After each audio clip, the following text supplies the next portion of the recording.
Bonjour à tous et bonjour à toutes. Bienvenue dans ce second récap du mois de mars. Si cette semaine a été relativement calme, nous avons toujours des informations croustillantes à partager. Vous êtes peut-être en train de tester vos talents de combattant sur EA Sports UFC 2 ou encore Pokémon Tournament, mais vous ne voulez pas manquer ce qui va suivre. Alors tout de suite, plongeons dans ce récap. Nous arrivons maintenant au stade où la réalité virtuelle commence à se démocratiser. Sony a annoncé que son casque pour la PlayStation 4, plus connu sous le nom de Projet Morpheus, sera disponible au mois d'octobre à 399,99€. Il faut toutefois préciser un détail important, la nécessité de la caméra. Il faudra donc débourser un peu plus de 400€ si on n'en possède pas à la base. Le jeu Playroom VR, qui contient une série de mini-jeux, sera proposé gratuitement.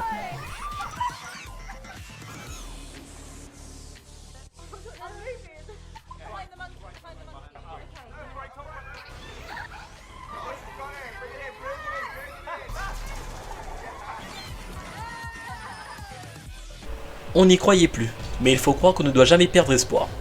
Microsoft a confirmé qu'il était ouvert au cross-platform, et ça avec toutes les autres plateformes, la PlayStation 4 incluse.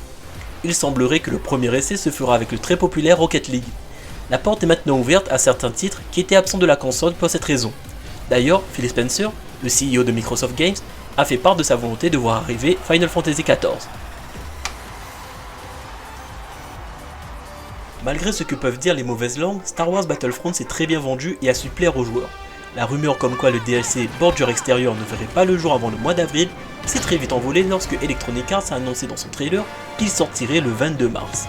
Au menu, pas moins de 4 nouvelles cartes, 2 nouveaux modes de jeu ainsi que 2 nouveaux héros. Lorsqu'on entend cette musique et qu'on entend ces blasters faire feu, on pourrait se laisser tenter.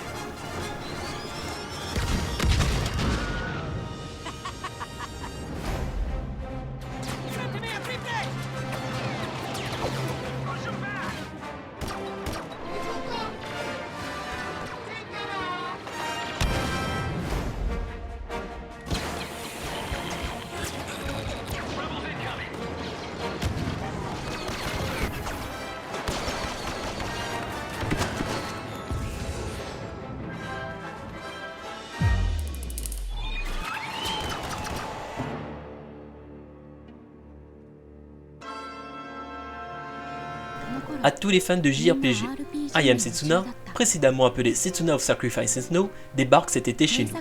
Il est prévu sur la PlayStation 4 et Steam.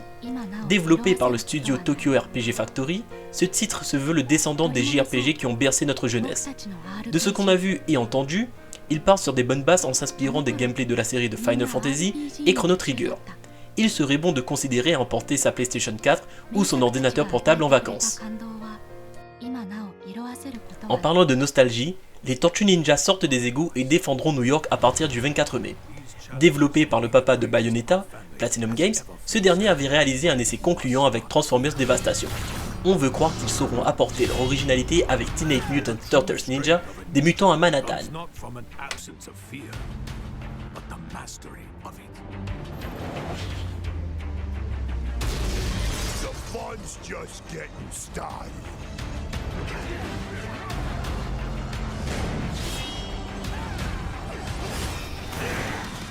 You green dweebs think you got the best of old Bebop, do you? Well, you're all wrong. Cause Bebop's the best there is! Heck to the yeah!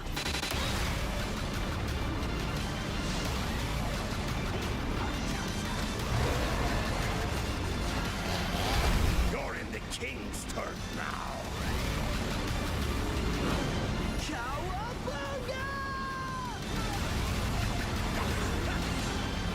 Remember what I taught you, my son. It is when we are together that we are the strongest. The true battle starts now. I only hope that we are strong enough. Terminons par une très bonne nouvelle, le retour de Abe l'extraterrestre et ses malheurs. En effet, Old World New and Tasty aura une suite directe l'année prochaine intitulée Old World Soulstorm. Toutefois, n'attendez pas forcément un jeu de la même trempe, car les développeurs ont laissé entendre que cet épisode serait pour eux l'occasion de voir le jeu sous un autre angle. Si on ne sait pas s'ils parlaient du gameplay, on sait au moins que l'histoire devrait être bien plus sombre.